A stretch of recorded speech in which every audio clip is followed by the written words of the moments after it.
একসময় ইরানকে সামরিক দিক থেকে পিছিয়ে পড়া একটি রাষ্ট্র হিসেবে বিবেচনা করা হতো, কিন্তু সেই ধারণা আজ রাতারাতি পাল্টে দিয়েছে তেহরান। বিশ্বজুড়ে সামরিক ক্ষমতার মোড় ঘোরানোর ক্ষমতা নিয়ে তাদের আকাশসীমায় উঠতে চলেছে এক নতুন সামরিক শক্তি, যা সামরিক ভারসাম্যে আনতে চলেছে এক বিশাল পরিবর্তন। এই উত্থান দীর্ঘ কয়েক দশক ধরে চলে আসা পশ্চিমা সামরিক শ্রেষ্ঠত্বের ভিত্তিকে কাঁপিয়ে দিয়েছে।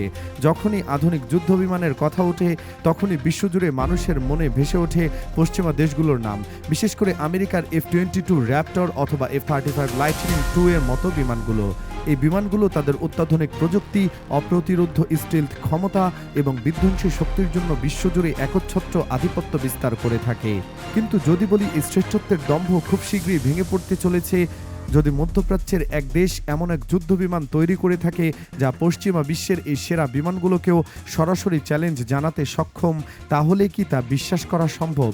বিশ্বাস করতেই হবে, কারণ ইরান সম্প্রতি উন্মোচন করেছে তাদের নিজস্ব প্রযুক্তিতে তৈরি অত্যাধুনিক স্টেলথ ফাইটার জেট, যার নাম কাউসার F-313। অনেকের মনেই প্রশ্ন জাগতে পারে, বছরের পর বছর ধরে আন্তর্জাতিক নিষেধাজ্ঞা যার উপর জারি ছিল, সেই দেশ কিভাবে এত উন্নত প্রযুক্তি অর্জন করলো? এর পেছনের গল্পটি চমকে দেওয়ার মতো। এই যুদ্ধ বিমানটি কেবল একটি প্রযুক্তিগত অর্জন নয়, এটি ইরানের দৃঢ় সংকল্প এবং উদ্ভাবনী শক্তির এক জ্বলন্ত প্রমাণ। কাউসার F-313 শুধুমাত্র অত্যাধুনিক নয়, এর কার্যক্ষমতাও যে কাউকে বিস্মিত করবে। পশ্চিমা সামরিক বিশ্লেষকরা যখন এর প্রথম প্রোটোটাইপ দেখেছিলেন, তখন অনেকেই এটিকে খেলনা বলে উপহাস করেছিলেন, কিন্তু সেই উপহাসকে তোয়াক্কা না করে ইরান নীরবে তাদের কাজ চালিয়ে গেছে এবং প্রতিটি চ্যালেঞ্জ মোকাবেলা করেছে। আজ তারা এমন একটি বিমান নিয়ে হাজির হয়েছে যা আমেরিকার সবচেয়ে শক্তিশালী যুদ্ধ বিমান F-22 র্যাপটর বা F-35 লাইটনিং II এর সাথে পাল্লা দেওয়ার সাহস রাখে। এই বিমানের ডিজাইন এমনভাবে করা হয়েছে যা রাডারে প্রায় অদৃশ্য। এর ছোট আকার এবং বিশেষ কাঠামো এটিকে শত্রু রাডার থেকে অত্যন্ত কার্যকরভাবে লুকিয়ে রাখতে সহায়তা করে। কিন্তু কিভাবে এটি সম্ভব হলো? কাউসার F-313 এর মূল রহস্য হলো এর স্টেলথ প্রযুক্তি এবং উন্নত অ্যাভিওনিক্স বা বিমান ইলেকট্রনিক্স ব্যবস্থা।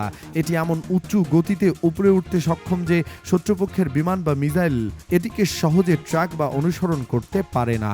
এর সেন্সর এবং ফায়ার কন্ট্রোল সিস্টেম এতটাই উন্নত যে এটি বহুদূর শত্রুর অবস্থান শনাক্ত করে নির্ভুল নিশানায় আঘাত হানতে পারে। শত্রুকে প্রতিহত করার জন্য এটি শুধুমাত্র নিজস্ব ক্ষেপণাস্ত্র বহন করে না, বরং এটি ইলেকট্রনিক ওয়ারফেয়ারের মাধ্যমে শত্রুর যোগাযোগ ব্যবস্থা এবং রাডার সিস্টেমকেও জ্যাম বা অকেজো করে দিতে সক্ষম। এর মানে হলো এটি কেবল সরাসরি যুদ্ধই করে না, এটি শত্রুকে বিভ্রান্তও করে এবং তাদের সামরিক সক্ষমতাকে কৌশলগতভাবে দুর্বল করে দেয়। পশ্চিমারা ভেবেছিল কঠোর অর্থনৈতিক ও প্রযুক্তিগত নিষেধাজ্ঞা আরোপ করে ইরানকে সামরিক আধুনিকায়ন থেকে আটকে রাখা যাবে, কিন্তু আয়াতুল্লাহ খামেনির নেতৃত্বে ইরান দেখিয়ে দিয়েছে যে আত্মনির্ভরশীল এবং নিজস্ব উদ্ভাবনী শক্তি দিয়ে যে কোনো বাধা অতিক্রম করা সম্ভব। কাউসার F-313 কেবল একটি যুদ্ধ বিমান নয়, এটি ইরানের সামরিক শক্তির এক নতুন এবং শক্তিশালী প্রতীক।